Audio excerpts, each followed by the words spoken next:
क्या सगळे तैयार आएंगे? मानस जैन। त्रयमुनि राजों के चरणों में नमोस्तु नमोस्तु नमोस्तु। चुल्लक जी के चरणों में इच्छा भी। महाराज जी, किसी ने गुरु जी के सामने मंदिर बनवाने का भाव रखा था, लेकिन उनके बच्चे सक्षम नहीं और उनने पहले से बोली का दान देना है। तो इस परिस्थिति में उनको मंदिर के लिए रकम जो मतलब मंदिर के लिए जोड़ना चाहिए या फिर बच्चों की सहयोग करना चाहिए? देखिए, प्रतिज्ञा ली है तो उसको पूरा करना चाहिए, लेकिन इतना भी ध्यान रखना चाहिए कि उस प्रतिज्ञा को आपने किस अपेक्षा से लिया, उसमें टाइम बाउंडेशन क्या रखी। इसके साथ साथ ये भी ध्यान रखें कि दान करने से दोनों प्रकल्पों को समझना, दोनों विकल्पों को अच्छे समझना। दान देने से घर में संपत्ति बढ़ती है। जिनालय बनाएगा उसके घर में संपत्ति कई अधिक गुनी बढ़ के आएगी। ये मैं मानता हूँ, ये आगम कथन है और सच है, लेकिन उसको बैलेंस बना लेना चाहिए। उसने मंदिर बनाने के लिए प्रतिज्ञा ली है, एक अपनी कमाई का एक हिस्सा निकालते जाए, एक हिस्सा निकालता जाए और बाकी अपने बच्चों की पढ़ाई में, व्यापार आदि में लगाता जाए। तो एक हिस्सा निकालता जाएगा तो उसका वो नियम भी चलता रहेगा और यहाँ उसके घर का बैलेंस भी चलता रहेगा। लेकिन नियम लिया है, फिर दृढ़ता पूर्वक उसको पूरा करना चाहिए। ऐसे भी आगम में दृष्टांत आते हैं।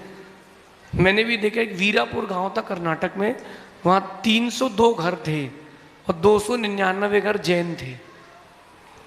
वहाँ जो पंचकणक में माता पिता बने थे भगवान के, कमेटी में जब वहाँ गया तो बताया लोगों ने कि वो यहाँ आज से 3 साल पहले कोई पंचकणक हुआ था। ये व्यक्ति माता पिता बने थे, इनकी 2 एकड़ ज़मीन थी, इन्होंने 1 एकड़ बेच करके अपना पैसा चुका दिया। अब 1 एकड़ में अपनी खेती करके घर चलाते हैं। तो उसकी ये श्रद्धा भी थी।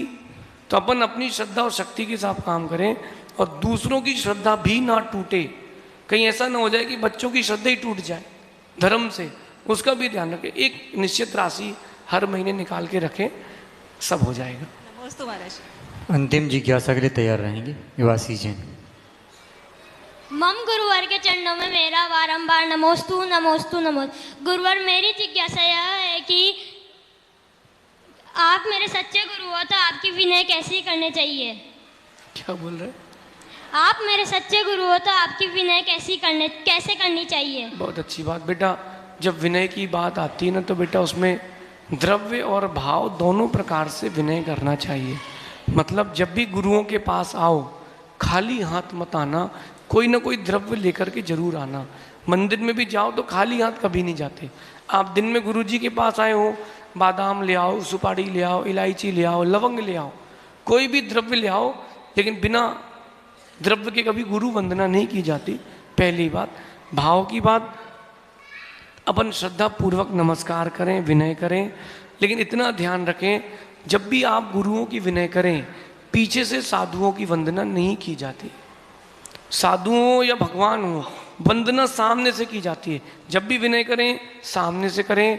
और मूलाचार्य जी में साधुओं के लिए लिखा है कि जब कोई श्रावक आपकी विनय करे तो आप भी श्रावक की विनय करें।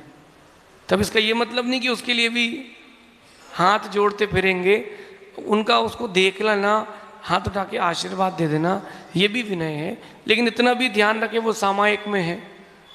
आहार कर रहे हैं, अब आप लगे हो नमोस्तु नमोस्तु, अब वो आहार के बीच में ऐसे आशीर्वाद देंगे, है कैसा लगेगा?